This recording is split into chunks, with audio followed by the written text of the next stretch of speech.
Hi everyone. In this video we're going to learn how to view materials that have been posted by your teacher.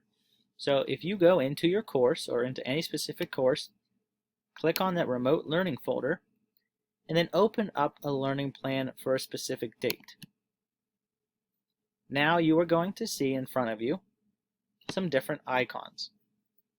Material can include pages, something like this. This is what this icon means. So if I click on this, it's going to open up a page. Teachers might have pictures, links to videos, or text on this page. I can scroll down, I can learn different things about this content maybe, and then to return back I can always click on this folder button at the top.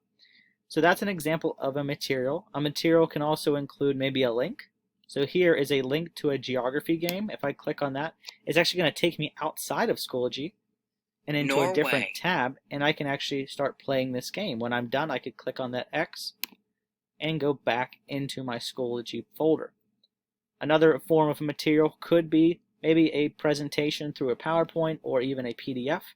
Again, to open that, I just have to click on it, and there is the information. Now I am signed in on as a student, so everything that I'm seeing is something that you would see if you signed on as well. So I hope this video was helpful in learning how to view the material that a teacher posts.